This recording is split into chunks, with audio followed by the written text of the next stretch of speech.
चलिए तो दोस्तों हम लोग पढ़ रहे थे प्रांतीय राज को। ठीक है। तो प्रांतीय राज में हम लोग बंगाल, मेवाड़, मालवा इस सब को कंप्लीट कर लिए थे। ठीक है। तो उसके बाद का जो प्रांतीय राज आता है, जो दिल्ली सल्तनत सब में नहीं मिला हुआ था, वो एक यह प्रांतीय राज था जिसका नाम है कश्मीर। ठीक है। तो आज हम लोग जानने का कोशिश करते हैं कि उस टाइम जो है कश्मीर का इतिहास क्या था। ठीक है। तो कश्मीर देखिए, उस टाइम 1301 ईस्वी में जो है यहाँ जो है सुहादेव सुहादेव ने कश्मीर में शक्तिशाली हिंदू राज्य की स्थापना की थी। ठीक है।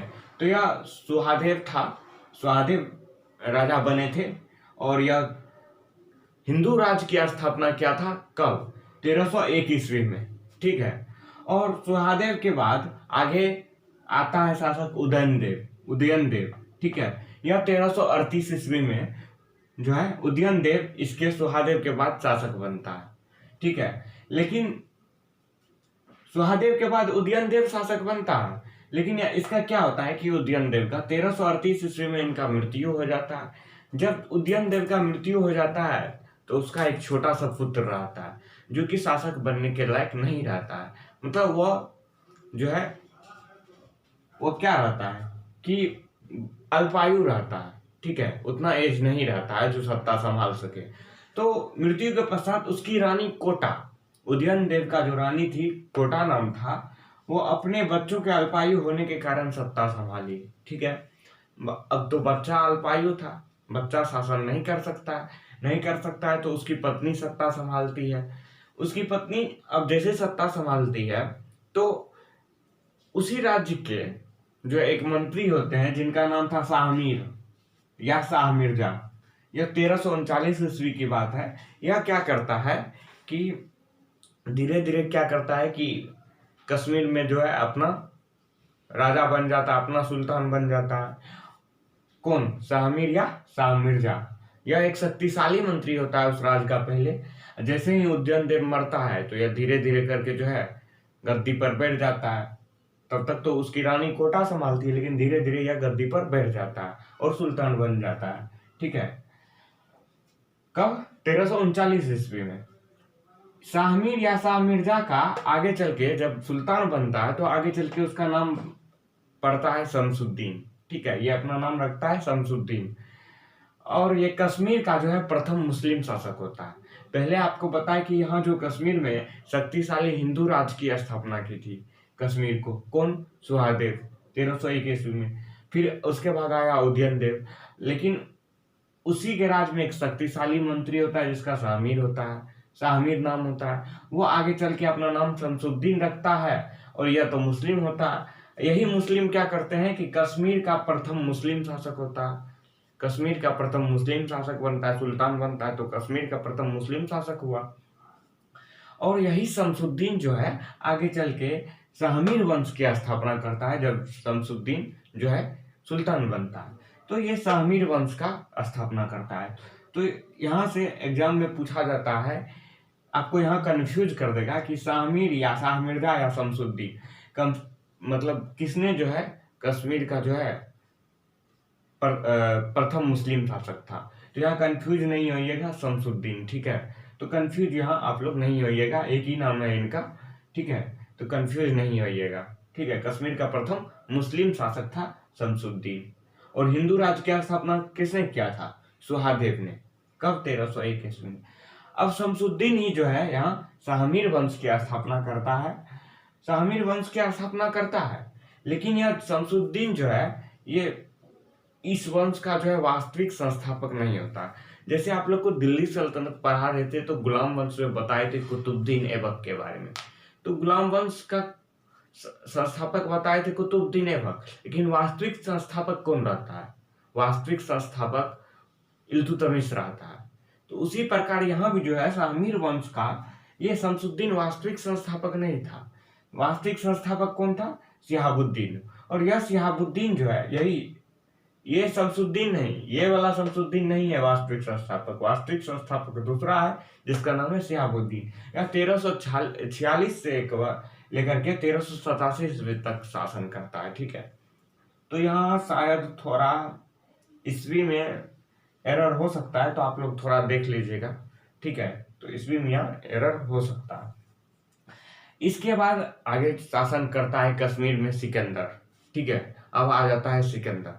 सिकंदर देखिए 1389 से लेकर के 1413 ईस्वी तक शासन करता है। तो आगे हम लोग अब देखते हैं सिकंदर, अगला शासक। सिकंदर देखिए, सिकंदर शासन करता है 1389 से लेकर के 1413 ईस्वी तक, ठीक है।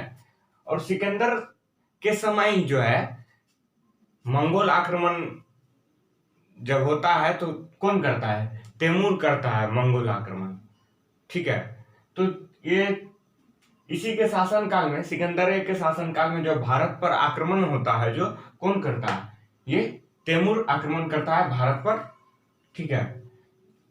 और सिकंदर जो है यह एक धर्मांध शासक था। धर्म मतलब धर्म में अंधा, मतलब किसी भी धर्म को जो है उतना मान्यता नहीं देता था, ठीक है। इसलिए इसको जो है धर्मांध शासक कहा गया है। और ये क्या करता था, गैर मुस्लिम पर जो है बहुत ही अत्याचार करता था। गैर मुस्लिम मतलब मुसलमान को छोड़ करके हिंदू, सिख, जैन, पारसी जो भी थे उन पर जो है ये बहुत ही अत्याचार करते थे, इसलिए इसको धर्मांध शासक कहा भी गया है, ठीक है। तो यहाँ आप लोग फोकस कीजिएगा, इसको धर्मांध शासक कहा गया है। अब देखिए सिकंदर के ही सेनापति थे जिनका नाम था सुहा भट्ट। ये सिकंदर का सेनापति था सुहा भट्ट। ये पहले जो है ब्राह्मण था, ठीक है। बाद में ये ब्राह्मण से चेंज होकर के जो है इस्लाम धर्म में अपना धर्म परिवर्तन कर लेता है और ये इस्लाम बन जाता है सेनापति। और ये सिकंदर जो रहता है, ये सिकंदर का परामर्श कौन रहता है, इसी का सेनापति सुहा भट्ट। मतलब सिकंदर को सुझाव कौन कौन क्या करना चाहिए क्या नहीं करना चाहिए, इसका जो सुझाव देते हैं ये सुहा भट्ट ही देते हैं। तो इसलिए जो है इसको जो है परामर्शदाता, प्रमुख परामर्शदाता सुहा भट्ट को कहा जाता है सिकंदर का, ठीक है। तो अब देखिए कि इसके समय, सिकंदर के समय जो है सोना चांदी की मूर्तियां गलाकर जो है सिक्कों में परिवर्तन किया गया था। तो अब सिकंदर जो है एक मूर्ति भंजक शासक था, इसलिए जो है उसको उपाधि दिया गया है बुत सिकन का उपाधि, यहाँ होगा ये, इसलिए इसको जो है बुता सिकन का उपाधि दिया गया है, ठीक है।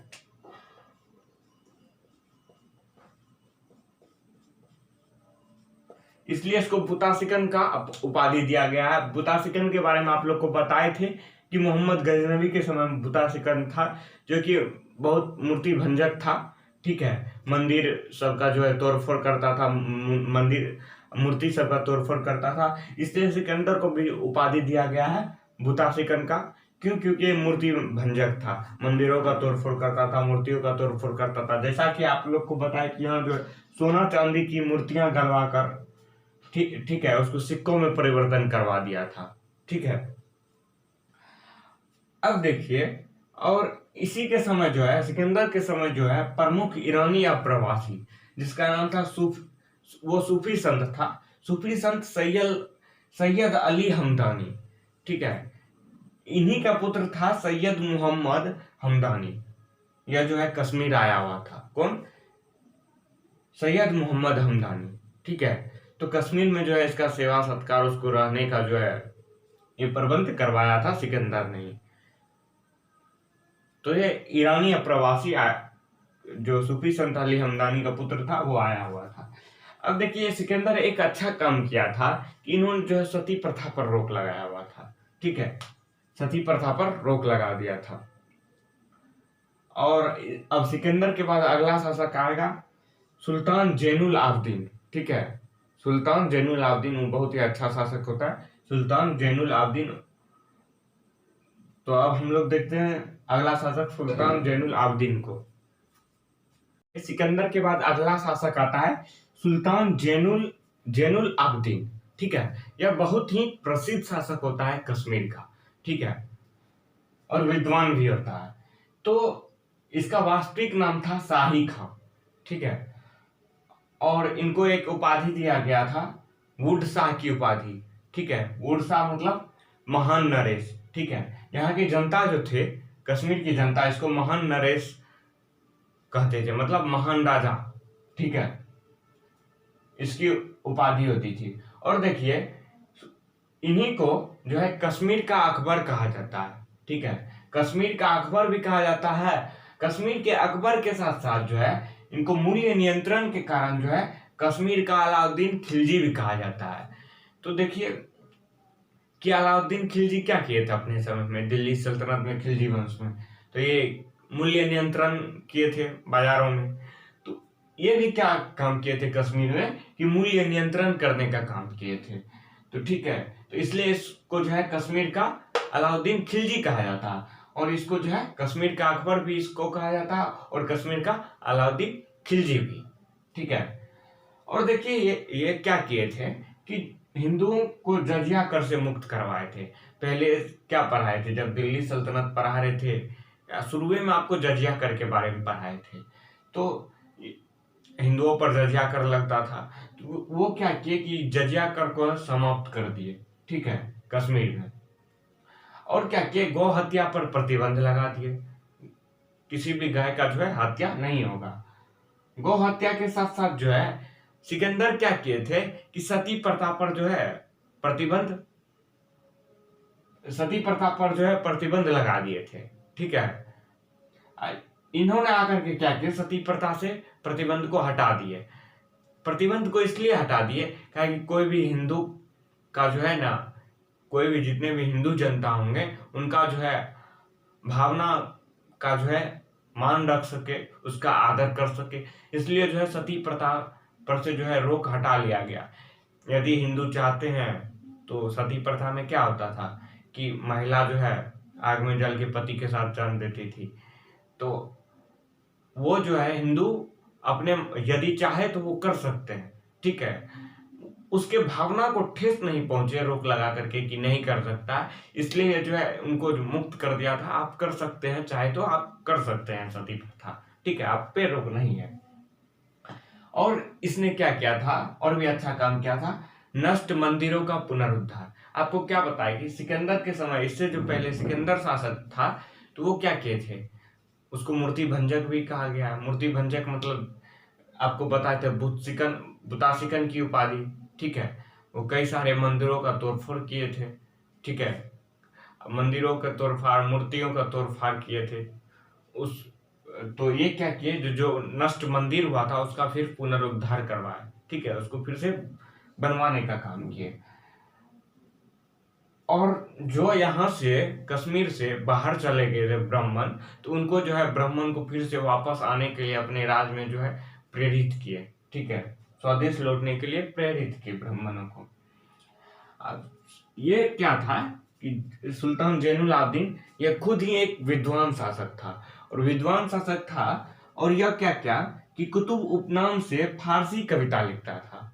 कुतुब, इसका उपनाम क्या होता था, कुतुब उपनाम से फारसी कविता लिखता था। ठीक है, और ये कश्मीरी, फारसी, अरबी, संस्कृति, तिब्बती, इतना सारा भाषा के जो है जानकार थे। तिब्बती में कहीं बढ़ चढ़ कर ये जानकार थे तिब्बती भाषा के। और आगे देखिए, ये विद्वान थे तो इन्होंने ग्रंथ भी लिखे थे, जिनका नाम था शिकायतनामा नामक ये ग्रंथ लिखे थे। और इसके समय क्या हुआ था, ये अपने समय में महाभारत और राजतरंगिणी दोनों का जो है फारसी भाषा में अनुवाद करवाए थे। ठीक है, अब ये और एक काम किए कि वुलर झील में जो है, वुलर झील कहाँ है, कश्मीर में ही है, कश्मीर के शासक है तो कश्मीर में ही। अब वुलर झील में जो है जोना लंका नामक द्वीप का निर्माण करवाए थे। कौन, वुलर झील में जो जोना लंका द्वीप है उसका निर्माण करवाए थे यही। ठीक है, कौन, सुल्तान जैनुल आबदीन। अब फिर यहां से यहां तक जो है ये जो शासन कर रहे थे, यहां तक जो काम कर रहे थे, इस टाइम तक जो है दिल्ली सल्तनत का कोई भी शासक जो है कश्मीर पर अधिकार नहीं किया था। मतलब तभी तक कश्मीर स्वतंत्र था। ठीक है, कश्मीर स्वतंत्र था, तब तक कोई अधिकार नहीं किया था। लेकिन 1586 ईस्वी में अंततः क्या होता है कि मुगल बादशाह अकबर ने इसको जो है अपना राज्य का अंग बना लेता है 1586 ईस्वी में। ठीक है, तो ये मध्यकालीन समय का कश्मीर हुआ। जो स्वतंत्र राज्य था, हम लोग अभी प्रांतीय स्वतंत्र राज्य को ही पढ़ रहे हैं। तो ये 1586 ईस्वी में यहाँ मुगल बादशाह अकबर जो है इसको अपना राज्य को अपना अंग बना लेते हैं कश्मीर को। तो अब और दो प्रांतीय राज्य बच गया हम लोग को पढ़ने के लिए, गुजरात और खानदेश। ये प्रांतीय राज्य पढ़ने के बाद हम लोग आगे क्या पढ़ेंगे वो हम आप लोग को बता देंगे। या तो सूफी संप्रदाय, सब सूफी चिश्ती पढ़ सकते हैं, फिर हमारा मुगल वंश आ जाएगा। ठीक है, आगे हम लोग अगला वीडियो में हम लोग देखेंगे कि गुजरात और खानदेश का इतिहास जानेंगे, मध्यकाल के समय का जब वो स्वतंत्र था। ठीक है, थैंक यू।